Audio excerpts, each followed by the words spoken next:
My name is Evelyn. I'm 68 years old, and my own daughter tried to evict me from the house I owned for 40 years.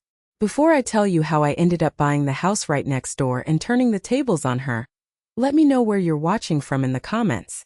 It all started on a Tuesday. I remember the smell of coffee was still hanging in the air in the kitchen, a smell that had meant comfort and safety to me for most of my adult life. But that day, it couldn't mask the bitter tension in the room. My house, the two-story on Maple Street in Oak Creek that my late husband Robert and I bought with every penny we ever saved, felt less like a home and more like a courtroom. And I was the one on trial. I sat at the oak table Robert and I had picked out decades ago, my arthritic hands resting on the worn wood. They were trembling, a tremor that had gotten worse over the last few months. Across from me sat my daughter Jessica, her face set like stone. Her husband, Mark, stood behind her, leaning against the counter with his arms crossed over his chest, a silent, intimidating statue. He just nodded along to everything she said. Jessica slid a piece of paper across the table. It stopped right in front of me. It was a spreadsheet, printed in stark black and white. My eyes scanned the columns: mortgage, utilities, internet, groceries, property tax. Every single household expense was listed, calculated down to the last cent. And at the bottom, the grand total was divided by 3. My name was circled in red ink next to a number: $950. Just a few hours earlier, I had finally told them. I'd gathered my courage and explained that I couldn't keep my part-time job at the local library anymore. The pain in my hands was becoming unbearable, and my energy was gone. I was a widow, I was getting older, and I just wanted to rest in the home I had built. This spreadsheet was their answer. "Mom, this is just to make things fair," Jessica said. Her voice wasn't emotional. It was clipped professional, the voice she used for her job at the law firm. It was the kind of voice you use with a client, not your mother. I stared at her, trying to see the little girl I used to read bedtime stories to. The little girl whose bedroom walls Robert and I had lovingly painted a sky blue, with little white clouds. Where did she go? All I saw now was a stranger who was looking at me like I was a financial liability. Then she said the words that will echo in my head for the rest of my life. "If you don't pay, you don't live here." The words weren't yelled. They were stated like a fact. Cold and final. It felt like a punch to the gut. I actually felt the air leave my lungs. For a moment, the only sound in the kitchen was the hum of the old refrigerator Robert had bought me for our 25th anniversary. I wanted to scream. I wanted to list every sacrifice, every late night I'd worked, every dollar Robert and I had scrimped and saved to give her the life she had, to pay for the college fund that got her that fancy lawyer job. I wanted to remind her that the roof over her head wasn't just a roof. It was built from our sweat and our love. But I didn't. A strange, cold calm washed over me. I looked down at the spreadsheet at my name circled in red, and then I looked back up at them. I didn't cry. I didn't raise my voice. I simply folded the paper neatly twice and slipped it into the pocket of my cardigan. "I'll need some time to look this over," I said, my voice steady, betraying none of the storm raging inside me. Jessica's shoulders relaxed slightly. She probably thought she'd won. She probably thought I would go to my room, cry a little, and then figure out a way to scrape together the money. But as I stood up and walked out of the kitchen, I knew right then and there that something had shattered between us. Something that could never be pieced back together. That night, as I lay in bed listening to the house settle, the familiar creaks and groans that used to comfort me now sounding like ghostly whispers, I realized my silence had been mistaken for weakness. And that was a mistake I was about to correct. Sleep refused to come that night. It wasn't just an unwillingness to rest, it was a physical impossibility. Every time I closed my eyes, I saw the stark black ink on that white paper, the red circle around my name like a brand. $950. The number seemed to pulse behind my eyelids, a cold, clinical valuation of my worth. The bed I had shared with Robert for over 40 years, a place of comfort, secrets and solace, felt alien and cold. The familiar weight of the quilt felt like a crushing burden. After an hour of tossing and turning, listening to the frantic beating of my own heart, I knew I couldn't stay there. The walls of my own bedroom were closing in on me. I quietly slipped out from under the covers, my old joints protesting with a series of dull aches and clicks. I didn't bother turning on a light. I knew the layout of this house like the back of my hand. I pulled on my old wool coat, the one Robert had bought me at a fall festival 20 years ago. Its familiar weight a small comfort. The house was utterly silent, but it wasn't a peaceful silence. It was the heavy, suffocating silence of a place where things have been left unsaid, where love has been replaced by accounting. I had to escape it. My slippers patted softly on the hardwood floors as I made my way to the back door. The cool night air hit my face like a splash of cold water, shocking me into a state of sharp clarity. My feet, moving on their own accord, carried me down the familiar path, past the darkened windows of my neighbors' homes on Maple Street. The streetlights cast long, lonely shadows that seemed to dance and mock me. My destination was the old iron bridge that spanned Oak Creek, a place Robert and I simply called our spot. Leaning against the cold, damp railing, I stared down at the inky black water swirling and eddying below. The moon was a sliver in the sky, its weak light reflecting on the water's surface, a shattered mirror of what my life used to be. Every word from that afternoon's confrontation replayed in my mind, a torturous loop of sound and memory. If you don't pay, you don't live here. Jessica's voice was so calm, so devoid of emotion. It was that clinical detachment that hurt the most. It wasn't an angry outburst, it was a business decision. My mind, seeking refuge, drifted back through the years. I saw Robert, so young and full of life, his hands stained with grease from his job at the garage, but his smile so wide it could light up a room. I remembered the day we signed the papers for this house. We were so young, so scared, and so incredibly proud. We had poured every last drop of our savings into the down payment. We celebrated that night not with champagne, but with a shared pizza eaten on the floor of the empty living room, dreaming of the life we would build within these walls. I remembered the brutal winter of '98, when Robert was laid off for 3 months. I took on extra shifts at the library, and he did odd jobs, plowing snow, fixing neighbors' fences, anything to make ends meet so we wouldn't miss a single mortgage payment. We ate beans and rice for weeks, but we told a 6-year-old Jessica we were having adventure food, and she clapped her hands in delight. We protected her from the struggle, insulated her with our love and sacrifice. We funneled every spare dollar into her college fund, a sacred account we never touched, not even when the car broke down or the furnace needed replacing. It was all for her future, her security. A bitter, cold anger began to churn in the pit of my stomach, a sensation so foreign it almost startled me. It was clean and sharp, cutting through the fog of my grief and hurt. I wasn't just sad anymore. I was profoundly, righteously furious. Furious at the casual, breathtaking cruelty of it all. Furious that the daughter for whom we had sacrificed everything could look me in the eye and see nothing but a financial drain.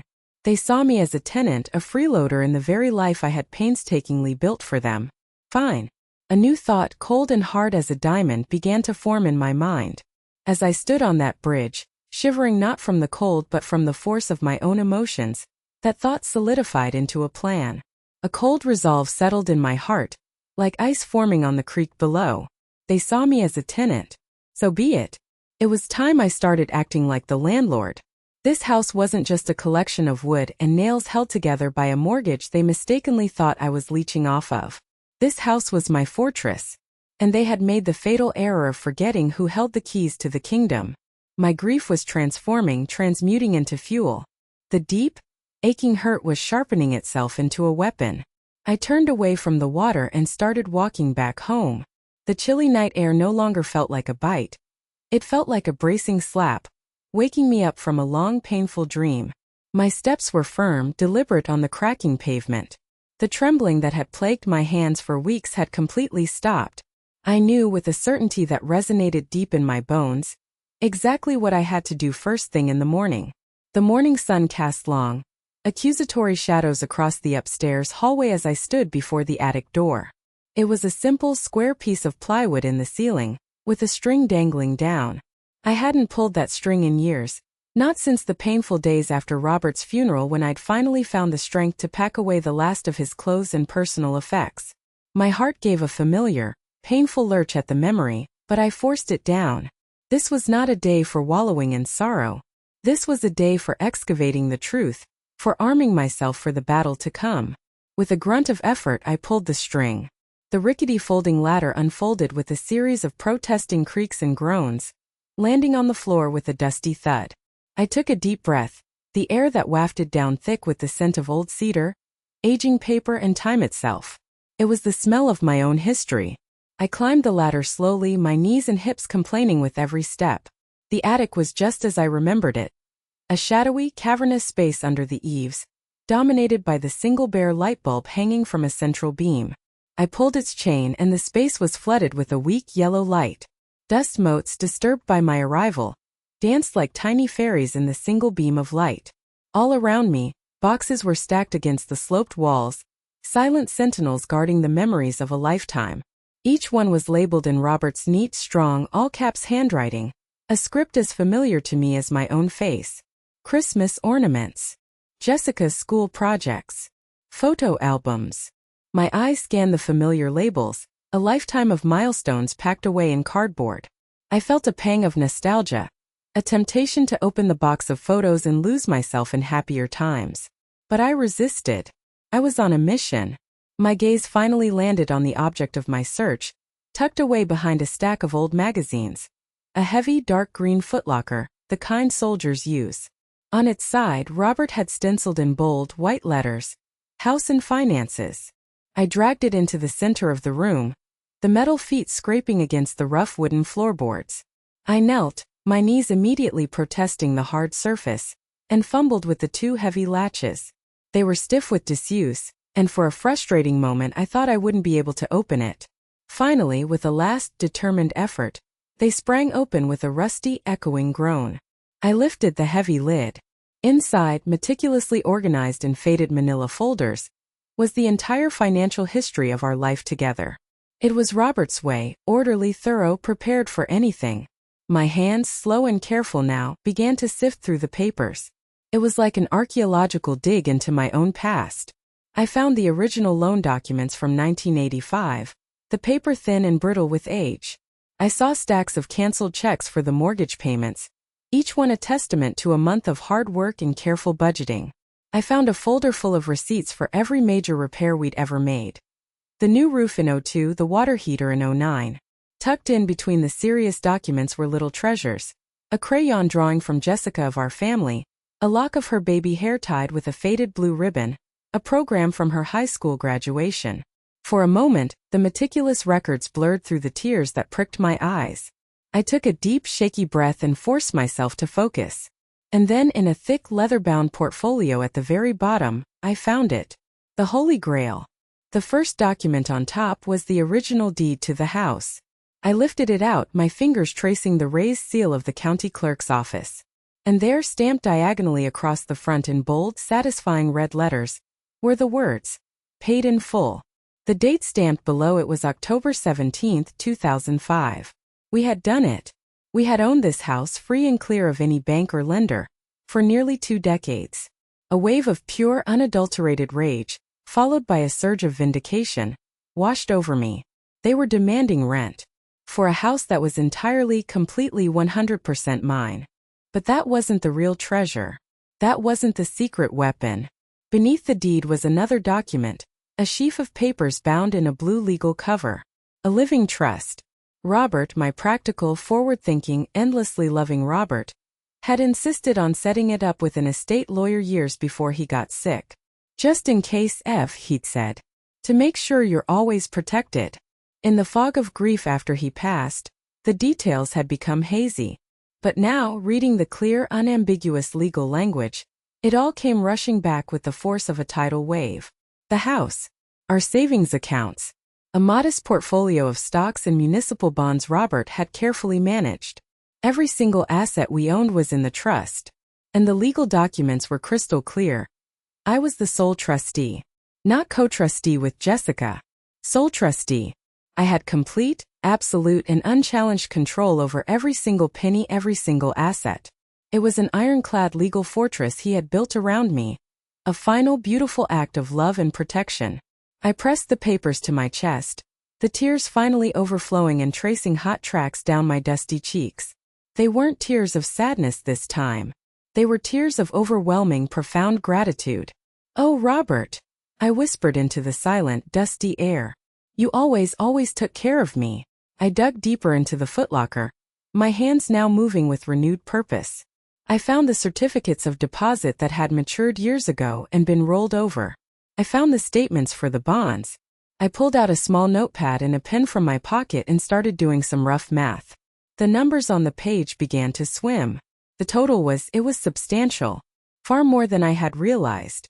We had lived so frugally for so long, always putting money away, that the quiet, relentless power of compound interest had worked its silent magic in the background of our lives.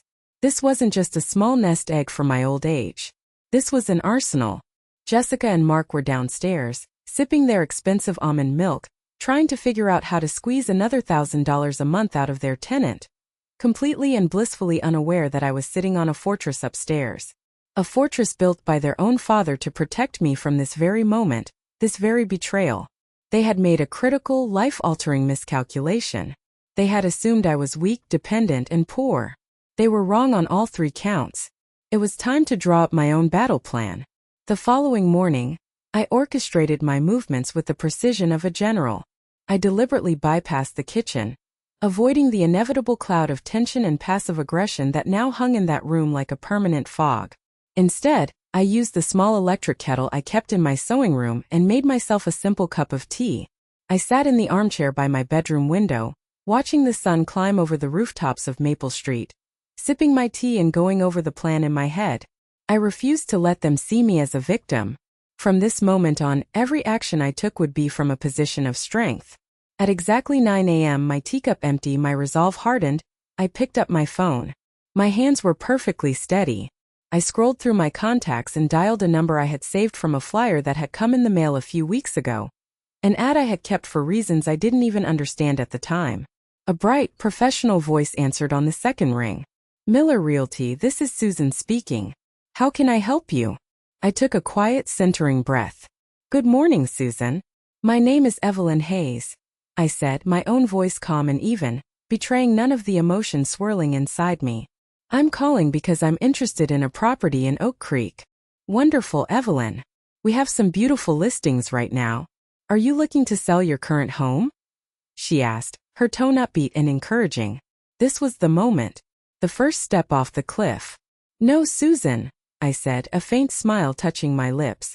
I don't want to sell. I want to buy. The Petersons' house, next door to me on Maple Street. I believe it just went on the market.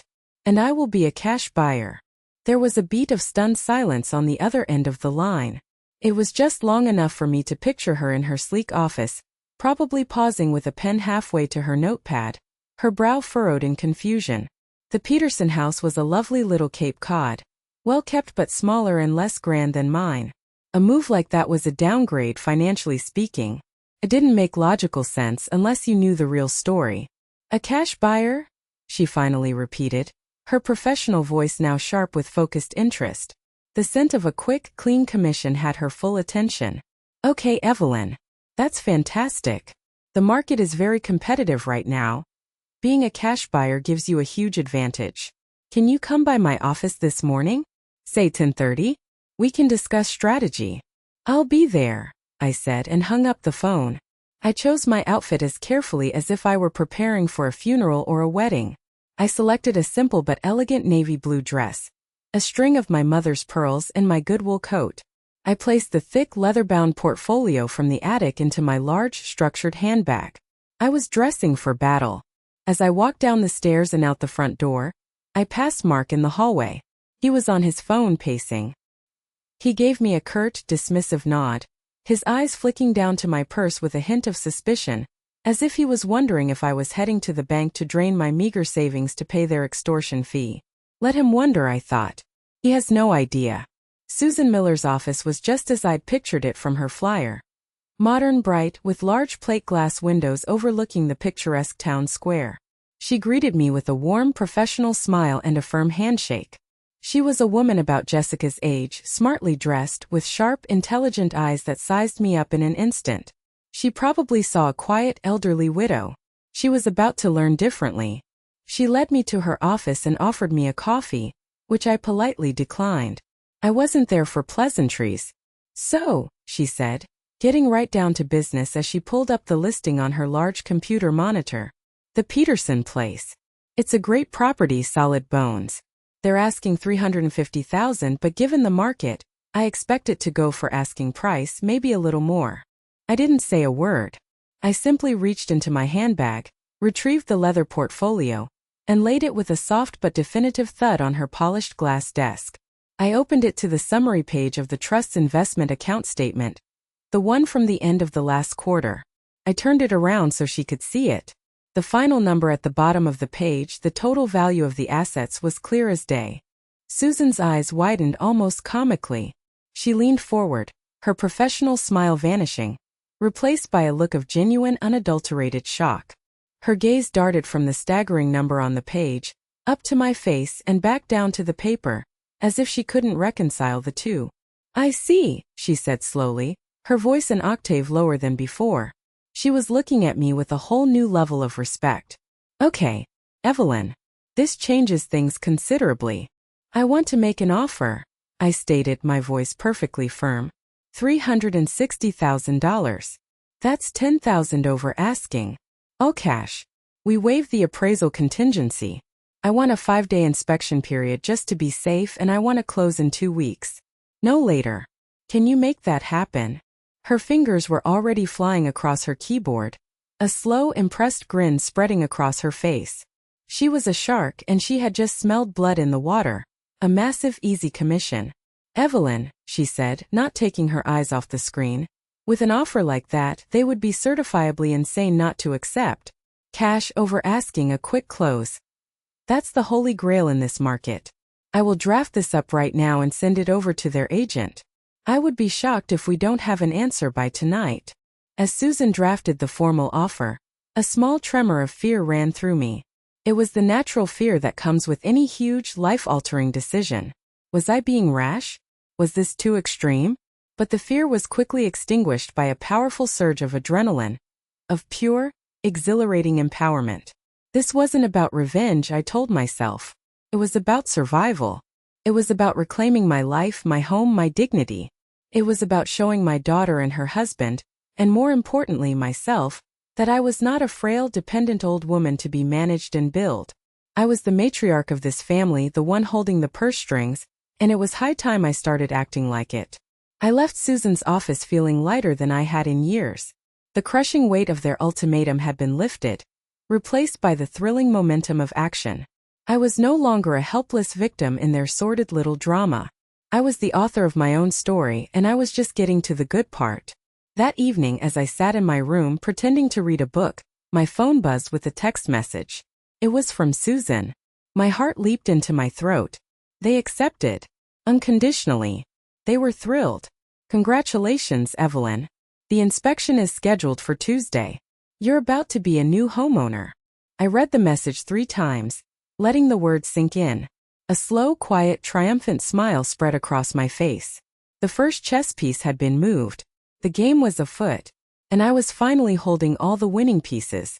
The 2 weeks between the accepted offer and the closing date were some of the longest and most bizarre of my entire life. On the one hand, I was filled with a secret, simmering excitement. I had a plan. I had an escape route. On the other hand, I was still living under the same roof with Jessica and Mark, a prisoner of war biding her time. Knowing what I knew, seeing their every action through the lens of my impending freedom, was a masterclass in biting my tongue. I had won the first major battle in secret, but I was still living deep behind enemy lines. And the enemy, feeling their power slip but not understanding why, had resorted to a new, insidious kind of warfare. Petty psychological warfare designed to grind me down. It started, as most family conflicts do, in the kitchen. The morning after my offer was accepted, I came downstairs for my usual cup of tea and was greeted by a blizzard of little yellow sticky notes, written in Jessica's sharp, aggressive handwriting, were plastered on nearly every item in the refrigerator. Jessica's almond milk. Do not use. Mark's leftover lasagna for his lunch. Leo and Mia's yogurt only. Even the carton of eggs had a note on it. Family eggs, please ask before using. I just stood there in my robe, staring at the passive-aggressive spectacle. A bitter, hysterical laugh bubbled up in my chest, and I had to physically press my lips together to keep it from escaping. For the last 5 years since Robert's funeral, I was the one who had bought at least 80% of the groceries in this house.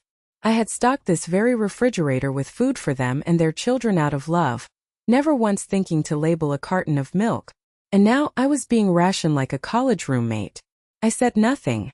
I deliberately took one of the family eggs, made my toast, and ate my breakfast in the quiet solitude of my room, leaving them to wonder. A few days later, Mark escalated the campaign. I treasured my weekly video calls with my sister, who had retired to Florida. It was my lifeline to the outside world, to a family member who loved me unconditionally. I was in the middle of a call with her, telling her how much I missed her when my screen suddenly froze. The internet connection had died. Annoyed, I went downstairs to check the router in the living room. Mark was standing there, holding the power cord in his hand. "Oh, sorry, Mom," he said, with an infuriatingly smug look on his face that told me it was no accident. "Just trying to cut down on our electricity bill. That thing sucks up a lot of juice just sitting there. Every little bit helps, right?" He gave me a tight, insincere smile and walked away, leaving me standing in the sudden, frustrating silence. He knew how much those calls meant to me. It was a deliberate act of cruelty, a small, pathetic show of power, all disguised as fiscal responsibility. He wanted to clip my wings, to sever my connections to anyone who might support me. But the worst part, the part that truly got under my skin, was the whispering. It was constant and corrosive.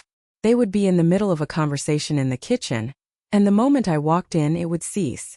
They would exchange long, meaningful glances over the dinner table, a silent conversation I was deliberately excluded from. They started having long, hushed phone calls in their bedroom, always closing the door pointedly if I was in the hallway. They weren't just being secretive, they were being theatrical about it. They wanted me to know I was being excluded.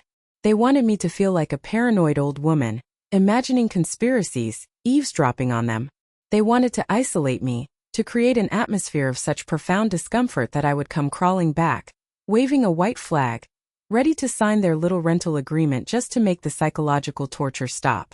I have to admit, it was incredibly difficult. There were moments of profound loneliness and anger. Moments when I wanted to scream, to throw their stupid spreadsheet in their faces and reveal my entire hand. But I held my tongue. I clung to my secret like a precious jewel. I knew my moment of vindication was coming, and it would be so much sweeter, so much more impactful, if it came as a complete and utter shock. My silence, which they mistook for surrender, was actually my greatest weapon. Every sticky note, every unplugged router, every whispered conversation just added another layer of steel to my spine, another pound of pressure behind the dam that was about to break. You might think these are small, childish things, and they were. But it's the constant, petty cruelties that wear you down the most. It's the daily drip, drip, drip of disrespect that can erode your soul if you let it. It was their concerted effort to break me, to grind me down until I had no fight left in me. But they achieved the exact opposite. They fueled my resolve. They made me more certain than ever that I was doing the absolute right thing. Keep watching to see how I turned their own cruel game against them. During those 2 weeks, I poured all my energy into the logistics of my move. I met the home inspector at the Peterson house. It passed with flying colors. It was a solid, well-maintained home, a perfect sanctuary. At night, when Jessica and Mark were asleep, I would secretly pack my most personal belongings. My photograph albums, Robert's favorite books, my mother's china. Each item I carefully wrapped in newspaper felt like a small act of rebellion, a step towards my own liberation. They were so caught up in their little power plays, so convinced of their own cleverness. They thought they were winning a battle of attrition. They didn't realize I had already won the war. They just hadn't received the formal declaration of surrender yet. The closing was scheduled for that Friday, and I had a special family meeting scheduled for Saturday morning. Judgment Day was coming. Saturday morning arrived, a beautiful, crisp autumn day. The sun streamed through the kitchen windows, illuminating the dust motes dancing in the air. But the beauty of the day did nothing to dispel the oppressive atmosphere inside. The air was thick with a familiar manufactured tension, the kind that precedes a storm. I came downstairs to find the scene set almost exactly as it had been 2 weeks prior, a grotesque parody of our first confrontation. Jessica sat at the table, a new, even more official-looking binder in front of her, its plastic cover gleaming under the overhead lights. Mark stood in his usual spot by the counter, arms crossed, a silent, glowering enforcer. They looked like a team of auditors about to foreclose on a failing business. I moved with a deliberate, unhurried calm. I went to the coffee maker, poured myself a cup, my hands perfectly steady, and added a splash of milk. I carried my mug to the table and sat down directly opposite Jessica. I didn't say a word. I just took a slow sip of my coffee, meeting her impatient gaze over the rim of my mug. The power of silence is a lesson they had yet to learn. I let the quiet stretch out, forcing them to be the ones to break it. Finally, Jessica couldn't stand it anymore. She cleared her throat, a sharp businesslike sound. "Mom," she began, her voice dripping with a false condescending patience, as if she were dealing with a particularly stubborn and simple-minded client. "We've taken the liberty of updating the household contribution agreement." She pushed the heavy binder across the table. It slid to a stop right in front of me. "We spoke to our accountant, and he agreed it's only fair that your contribution should also cover a portion of the yearly property tax and homeowner's insurance. It's all broken down in here section by section. We even had a lawyer friend of mine at the firm look it over to make sure it's all legally sound." I looked down at the binder. The sheer audacity of it was breathtaking. A legally reviewed document to extort money from her own mother. I thought of Robert's hands, cracked and callous from a lifetime of hard work, sanding this very table in his workshop so it would be perfect for our family. I thought of all the years I'd sat here, helping Jessica with her homework, listening to her dreams, celebrating her triumphs. And now this document, this insult, was lying on its surface. I looked up from the binder and met her eyes. For a long silent moment I just held her gaze. I didn't let any anger or hurt show on my face. I kept my expression perfectly neutral. I saw a flicker of something in her eyes, not guilt, but perhaps a sliver of uncertainty, a brief crack in her cold, lawyerly facade. She was expecting me to argue, to cry, to plead. My calm was unnerving her. Then very slowly, I placed my hands on the binder and pushed it back across the table towards her. "You're right, Jessica," I said, my voice soft, almost a whisper, which made them both lean in to hear. "I won't be living here without contributing." A wave of visible relief washed over both of them. It was almost comical. The tension in Mark's broad shoulders visibly eased. Jessica managed a tight, triumphant smile, the smile of a predator who has finally cornered its prey. They thought they had finally broken me. They thought this was my surrender. "That's why," I continued, my voice gaining a quiet strength, "I bought the Petersons' house next door." As I spoke, I reached into the pocket of my cardigan. My fingers closed around a small, shiny brass key. I pulled it out and placed it gently on the table between us. It made a soft but definitive clink against the oak wood. A sound that seemed to reverberate through the sudden, deafening silence, as loud as a gunshot. "The deal closed yesterday afternoon," I said, my voice still quiet but now laced with a cold, hard steel they had never heard before. "I'll be moving out over the next 2 weeks." The silence that followed was profound. It was deeper than just an absence of noise. It was the sound of their entire world, their carefully constructed financial plan, tilting violently on its axis. Mark's jaw literally dropped. He just stood there, blinking rapidly, his mouth opening and closing like a fish gasping for air. No sound came out. Jessica's face went completely, terrifyingly pale. The blood drained from her cheeks, leaving her looking sickly and fragile under the bright kitchen lights. Her hand, which had been resting confidently on her binder, began to tremble uncontrollably. You what?" she stammered, the words catching in her throat, strangled and weak. I let her question hang in the air for a moment, savoring the exquisite shift in power. This was my stage, my scene, and I was directing it. "And since we're all so concerned with formal, legally sound agreements now," I said, reaching into my handbag and pulling out a single sheet of paper of my own, "this is for you." I slid it across the table. It wasn't a binder. It wasn't a spreadsheet. It was a simple one-page document. "This house, as you should know, is held in a trust. Your father's trust," I said, letting the words sink in, watching the dawning horror in their eyes. "And I am the sole trustee, which means, in the simplest possible terms for you to understand, that I am your landlord." I tapped the paper in front of her. You can stay here for now under a formal license agreement. The terms are simple. As of the 1st of next month, all utilities, electric, gas, water, internet, will be transferred into your names. And I reserve the right to give you a 90-day notice to vacate the premises at any time, for any reason whatsoever. Mark finally found his voice, a sputtering, indignant roar. You can't do this. This is our home. This is our kids' home. This is our inheritance. I turned my head slowly to look at him, my gaze cold as ice. Oh, I can, I said, my voice dropping, losing its softness and gaining an edge that made him physically flinch. I can, and I have. You see, Mark, you and Jessica made a critical fundamental error. You started to believe this was your house. You started to see it as an asset you were entitled to. It is not. It is mine. And from this day forward, you will live in it on my terms, or you will not live in it at all. The look on their faces was a masterpiece of shattered arrogance. It was a portrait of disbelief, shock, and for the very first time, something I hadn't seen in their eyes since they were small children who had been caught doing something terribly wrong, raw, unfiltered fear. The power dynamic in the room hadn't just shifted, it had been completely and irrevocably overturned. I truly believed my declaration in the kitchen would be the final act of this miserable play. I thought the shock of my announcement, the undeniable reality of the new power structure, would force them into a stunned, resentful acceptance. I imagined a few weeks of angry silence, followed by a grudging transfer of the utility bills. I was naive. I had pushed them into a corner, and I had severely underestimated the viciousness of a cornered animal.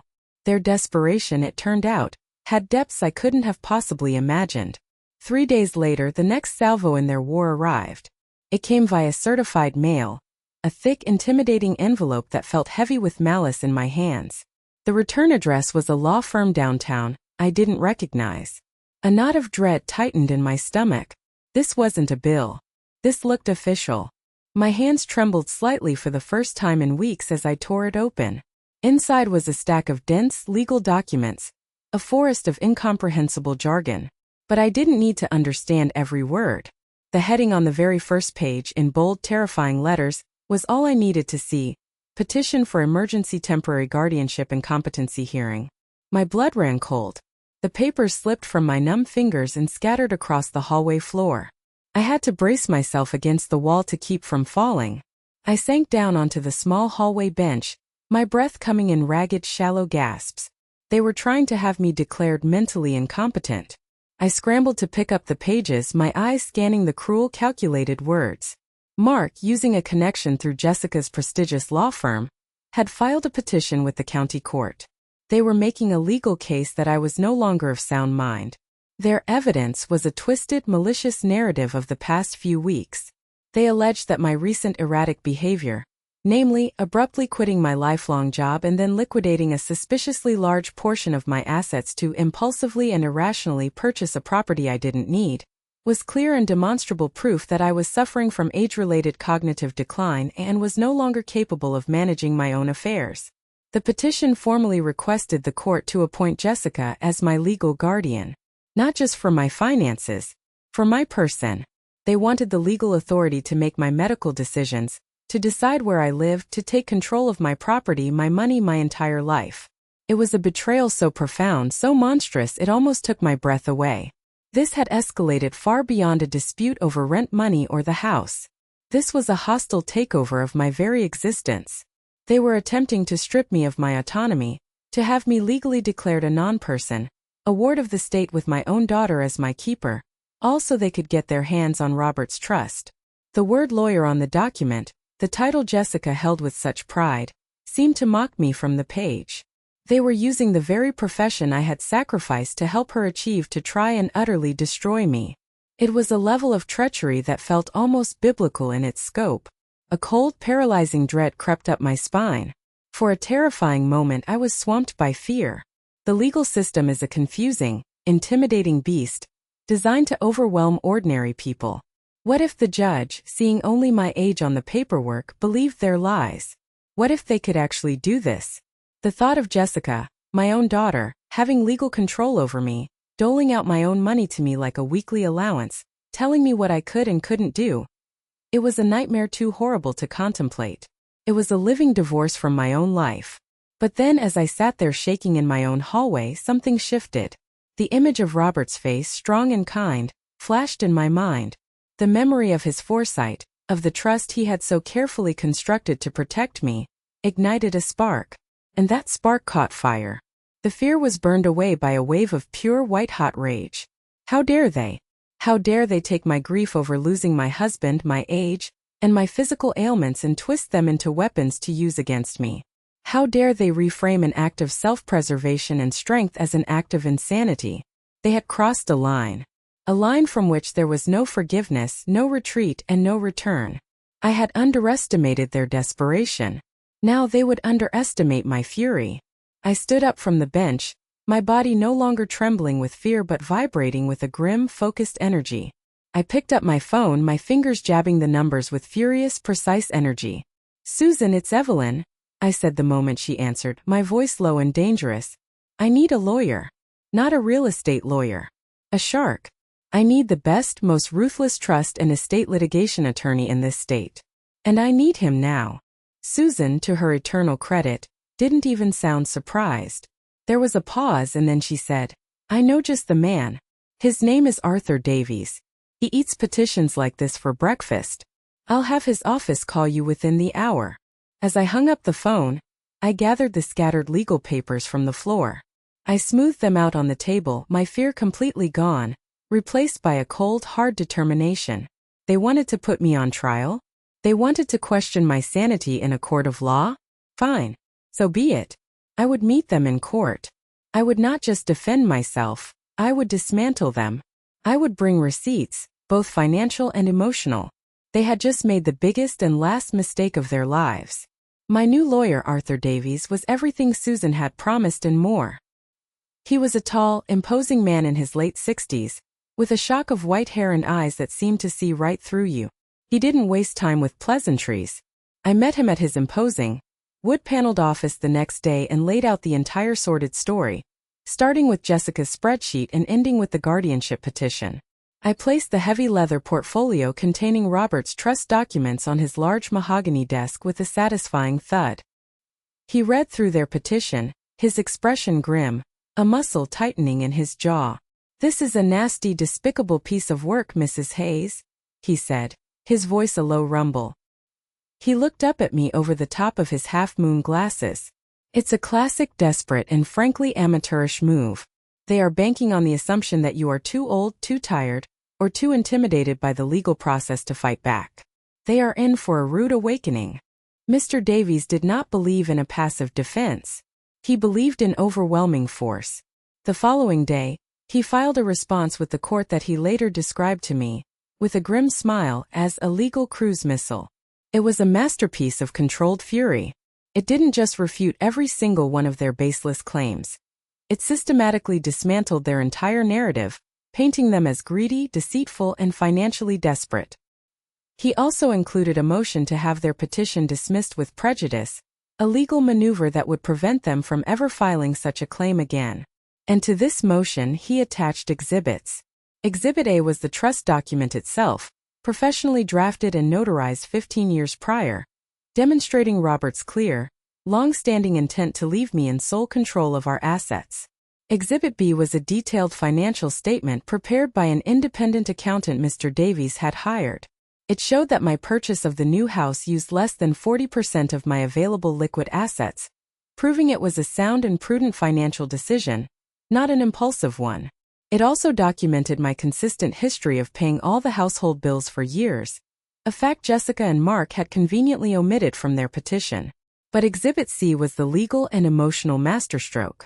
It was the sealed envelope from Robert, the one with the words "to be opened by Evelyn in case of trouble" written on the front. I had given it to Mr. Davies. Inside, as I now knew, was the personal letter, handwritten by my beloved husband on his favorite stationery. In it, in his strong, steady script, he explained exactly why he had created the trust. He wrote about his abiding love for Jessica, but also his clear-eyed recognition of her ambitious, sometimes ruthless nature and Mark's weakness for get-rich-quick schemes. He wrote about his deepest fear that after he was gone, They, blinded by ambition or financial fear, might try to take advantage of my gentle nature. He wrote that the trust was his final act of love, a shield he was leaving behind to protect me and ensure my absolute independence for the rest of my days. He ended the letter with a sentence that made Mr. Davies whistle when he read it. Let it be known to any who might question it, my wife Evelyn's judgment is sounder than my own, and her mind is as sharp as a tack. To question her competency is to question my own. Mr. Davies attached a notarized copy of that letter to his filing. The result was swift and utterly brutal. The judge, an experienced man who had likely seen dozens of such predatory filings, took one look at our response and Robert's powerful letter and dismissed their petition outright. It never even got to a preliminary hearing. He also granted Mr. Davies's motion for sanctions, a rare and punitive measure. In his written order, the judge scathingly referred to their petition as a frivolous and transparent attempt at elder financial abuse. He ordered Jessica and Mark to immediately pay for all of my legal fees, a sum that was not inconsiderable. They had tried to use the law as a sword, and it had been turned back on them, leaving them wounded and exposed. In the same week as their legal defeat, the first set of utility bills under Jessica's name started arriving at the house next door. I was there by then, slowly unpacking my boxes, creating my new life. The quiet of my new home was often punctuated by the sound of their raised voices carrying through the thin suburban walls at night. The arguments became more frequent, more desperate, more raw. The full truth, the why behind their cruelty, didn't come from them. It came, as it often does in a small town, through the grapevine. A neighbor whose friend worked at the same company as Mark told me the story over the fence one afternoon. Mark had been laid off from his high-paying sales job nearly 4 months ago. His impressive salary was gone. He hadn't told anyone, not his parents, not even most of their friends. He'd taken a much lower-paying job in a different industry, pretending it was a temporary step while he looked for something better. Jessica, obsessed with maintaining their lifestyle, their 2 new cars, their country club membership, had panicked. Instead of downsizing, they had doubled down. They had secretly taken out a risky second mortgage on the house, my house, to get the capital to fund a sure-thing tech startup Mark wanted to invest in. The startup had failed spectacularly, taking all their money with it. Suddenly, every cruel act clicked into place. The spreadsheet, the petty war, the desperate, evil gamble of the guardianship petition. They weren't just greedy. They were drowning. They were suffocating under a mountain of debt and shame. And they had looked at me, their mother, their last resort, not as family, but as a lifeboat they were willing to capsize and sink just to keep their own heads above water for a little while longer. The financial walls they had so arrogantly built around themselves were crumbling, and for the first time in their adult lives, they were being forced to face the consequences of their own choices, with no one left to bail them out. My new house slowly but surely started to feel like a home. It was smaller than the one next door, cozier. The silence wasn't heavy or oppressive anymore. It was a peaceful, healing silence. I found a new rhythm to my days. I spent my mornings in the garden, my hands, though still aching with arthritis, finding a deep grounding solace in the rich soil. I planted rose bushes along the fence and a small vegetable patch in the back. I was putting down new roots both literally and figuratively. I spent my afternoons unpacking my books, my old friends, arranging them on the freshly painted shelves. I was creating a sanctuary, a space that was entirely and unequivocally my own, free from tension, judgment, and transactions. About a week after I had fully moved in, as I was enjoying a cup of tea on my new back porch, I heard a timid knock on my back door. I opened it to find my 7-year-old granddaughter, Mia, standing there, her oversized school backpack slung over one shoulder, her little face etched with worry. "Grandma," she said, her voice small and hesitant. Can I do my homework here? Mom and Dad are. They're being loud again." My heart clenched so tightly it hurt. I knelt down on the porch step, bringing myself to her level, and looked into her big, troubled brown eyes. I saw the reflection of her parents' stress there. "Of course, sweetie," I said, my voice thick with an emotion I couldn't quite name. "You can always come here. This is your safe place." I set her up at my small sun-drenched kitchen table with a tall glass of milk and a plate of the oatmeal cookies she loved. She worked quietly and diligently on her spelling words, the only sound the soft scratching of her pencil on the paper. It was a sound of normalcy in a world that had become anything but. An hour later, her 10-year-old brother Leo appeared in the backyard. He didn't knock. He just started kicking his soccer ball against the side of my garage, a rhythmic, lonely thud, thud, thud. It was his way of asking the same question. "Leo, honey, come on in and have a cookie," I called through the screen door. He came in, his face flushed from the exercise, and devoured 3 cookies in under a minute. He didn't say much, but he didn't have to. He just sat at the table with his sister, the two of them existing in the quiet peace of my kitchen. It became our new unspoken routine. Every day after school, like clockwork, they would end up at my house. My quiet sanctuary was suddenly wonderfully filled with the sounds of their life. Their laughter as they watched cartoons in my living room, the constant reassuring thud of Leo's soccer ball against the garage door, and Mia's happy, incessant chatter as she told me every single detail about her day at school. They were seeking refuge, a demilitarized zone in the Cold War their parents were waging, and I was more than happy to provide it. My kitchen became their after-school snack bar, my living room their movie theater, my backyard their playground. They were clever children. They never explicitly mentioned the fighting next door, and I never pressed them. They didn't need to. Their presence in my home was a testament louder than any words. They were my little messengers, my canaries in the coal mine, and their daily migration to my side told me everything I needed to know about the toxic atmosphere in the house I once called home. They were, in their own innocent way, building a bridge over the chasm of anger and betrayal their parents had created. They were a constant, beautiful, heartbreaking reminder that the bonds of family, the real bonds of unconditional love, still existed, even if they were frayed and damaged. From my kitchen window, which looked directly into theirs, I had a front row seat to the slow-motion collapse next door. I saw Jessica and Mark moving like tense, angry ghosts in their own home. I saw them having clipped, furious conversations over a mountain of bills spread out on the table. I saw the strain on their faces, the deep lines of worry and resentment that seemed to have been permanently etched there. And, most importantly, I saw them watching their children. I'd see Jessica pause while washing dishes, her hands still in the soapy water, her gaze fixed on Leo and Mia playing tag in my yard, a look of such profound sadness and longing on her face that it almost made me feel a pang of pity for her. I saw Mark standing at their back door, his usual blustering arrogance completely gone, replaced by a look of weary, hollow regret as he watched his children run to me for a hug. They were seeing what they had so carelessly, so arrogantly thrown away. They were seeing peace. They were seeing joy. They were seeing the simple, uncomplicated love of their children, a love that was now being freely given to the woman they had tried to discard and declare insane. The children, in their perfect, guileless innocence, were showing them what truly mattered.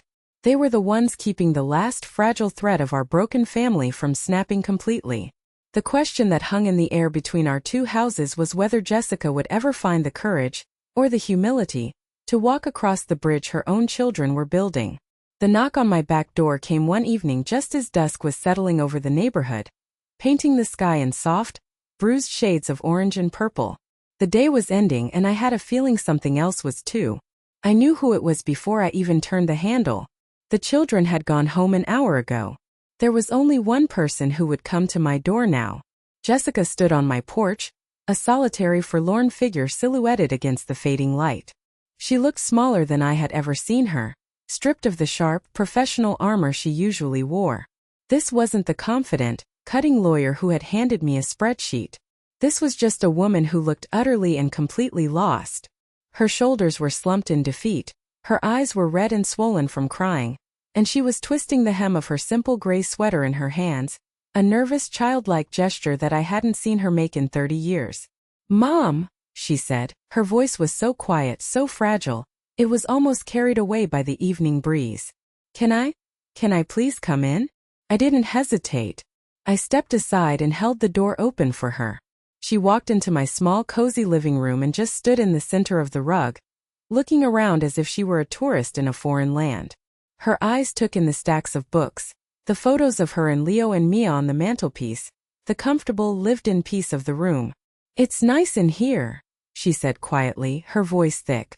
"It's so peaceful." "It is," I replied, my voice gentle. I gestured to the small sofa. "Sit down, Jessica." She sat, perching on the edge of the cushion as if she didn't deserve to be comfortable. I didn't sit next to her. I took the armchair opposite, giving her space. I didn't say anything. I just waited. I had said my piece weeks ago in that kitchen. This was her moment. This was her move to make. For a long minute she just stared at her hands twisting in her lap. Then, finally, she looked up at me, and the composure she was struggling so desperately to maintain finally shattered into a million pieces. Her face crumpled and a raw, ragged sob tore from her throat. "Mom? Oh God, Mom. I am so sorry," she whispered, the words choked and broken by her tears. "I was so wrong. I was so stupidly, horribly, unforgivably wrong." I still didn't speak. I simply leaned forward, picked up the box of tissues from the end table, and placed it on the coffee table in front of her. She needed to say this. I needed to hear it. All of it. She pulled out a tissue and dabbed at her eyes. "I let fear control everything," she continued, her voice a raw, painful confession. "The fear of losing everything. When Mark lost his big salary, when the investment went bad, I felt like we were sinking, like the water was closing over my head. And I panicked. I became this monster. This cold, calculating person I don't even recognize. I turned you, my own mother, the person who taught me everything, into a line item on a spreadsheet because I was too proud and too scared to admit to you, or to anyone, that we were failing. I thought if I could just control the money, I could control the fear." She took a shuddering breath, the shame evident in her every line. "And the guardianship petition. God, Mom. That was Mark's idea, born out of his own stupid panic, but I went along with it. I signed the papers. That's on me. It was vile. It was evil. It was unforgivable. I know that.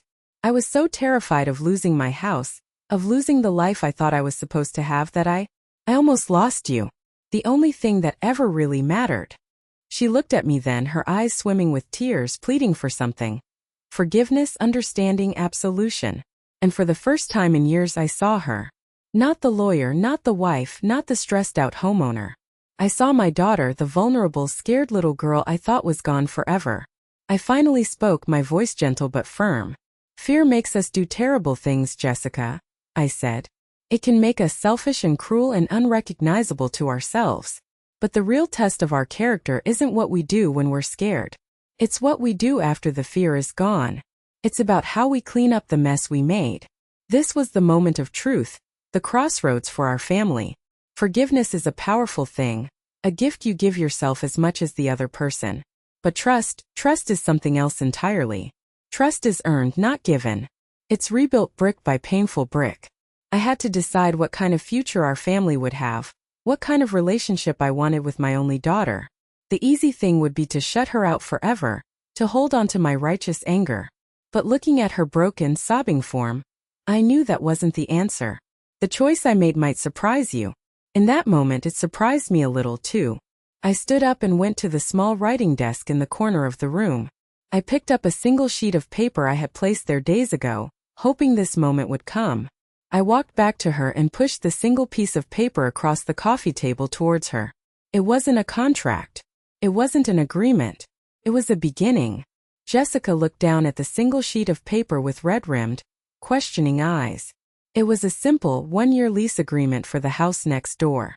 I had asked Mr. Davies to draft it for me weeks ago. A small act of faith, a quiet prayer that this day of reckoning and repentance might eventually come. The monthly rent listed was fair, but it was significantly below the market rate for a house of that size in our neighborhood. It was enough to cover the property taxes and the homeowner's insurance, with a little left over. It was a hand up, not a handout. It required them to be responsible, but it wasn't designed to punish them. "This isn't about the money, Jessica," I said softly, as she picked up the document with a trembling hand. "It never was. You need to understand that. This is about respect. This is about responsibility. These are the ground rules for us to even begin to move forward." Her eyes scanned the page. There were no complicated financial clauses or legalistic traps. Instead, the numbered terms were about behavior, about family, about a new way of being. 1. Open and honest communication regarding all matters, financial or otherwise, is required. 2. No major decisions regarding the property, renovations, subletting, etc., are to be made unilaterally, without prior written consent from the landlord, Evelyn Hayes. 3. A mandatory technology-free family dinner will be held every Sunday night, with the location alternating weekly between the two residences. 4. Mutual respect, support, and kindness will be the guiding principles of all interactions. And then there was the final clause, the one that mattered most. 5. This agreement is built on the fragile foundation of renewed trust. If that foundation is willfully broken by deceit or disrespect, this agreement is rendered null and void, and a 90-day notice to vacate will be issued without appeal. Tears, new ones, dripped onto the paper as she read. She looked up at me, her eyes filled with a mixture of shame, relief, and a gratitude so profound it made my own eyes well up. She didn't say anything. She didn't need to. She just reached for the pen that was lying on the coffee table, uncapped it with a shaky hand, and signed her name on the dotted line. It was the first honest signature she had given in a long time. Life didn't magically snap back to normal after that. Healing is not an event. It's a process. It's slow and it's awkward and it's hard work. But it began. The shouting matches next door were replaced by quiet, serious discussions. Mark found a new, more stable job, one with a respectable salary, but without the pressures that had driven him to such desperate measures. They started working with a financial counselor, a humbling but necessary step. They began the slow, difficult, painstaking process of climbing out of the deep hole of debt they had dug for themselves. But the biggest change wasn't financial. It was in the small, everyday moments. It was in the way Jessica would now call me in the afternoon, not to ask for anything, but just to chat about her day. It was in the way Mark would now look me directly in the eye and ask about my garden. It was in the Sunday dinners, which quickly became the anchor of our week. At first, they were stiff and awkward, but slowly, fueled by the innocent joy of the children, the stilted conversation gave way to genuine warmth, and eventually to laughter. We were rebuilding, one meal, one conversation, one shared moment at a time. Sometimes, in the quiet of the evenings, I would sit on my new porch, a cup of tea warming my hands, and look across the small strip of lawn to my old house next door. I'd see the warm light spilling from the windows, hear the faint, happy sounds of my grandchildren getting ready for bed. I had drawn a hard line in the sand, not to push my daughter away forever, but to force her to learn how to come back to me on terms of honesty and respect. It was the hardest, most painful lesson I had ever had to teach or to learn. In a strange and painful way, I had to lose my home to save my family. Robert had always known. He had always said it. A house isn't built with wood and bricks and a paid-off mortgage. It's built with respect. It's built with honesty. And love isn't measured by what you pay or what you are owed. It's measured by the quiet daily appreciation you show for one another. I had finally truly learned that lesson for myself. And I had a new foundation in a new home to prove it. Thank you so much for listening to my story. It wasn't an easy one to tell, but I felt it was an important one. I know deep in my heart that I'm not the only one out there who has faced a painful, difficult choice when it comes to setting boundaries with family. Have you ever had to draw a line in the sand to protect your own peace and your own dignity? Please share your experience in the comments below. Your story might just be the thing that gives someone else the strength they need to do the same. And if my story resonated with you, please give this video a like and subscribe for more stories from the heart.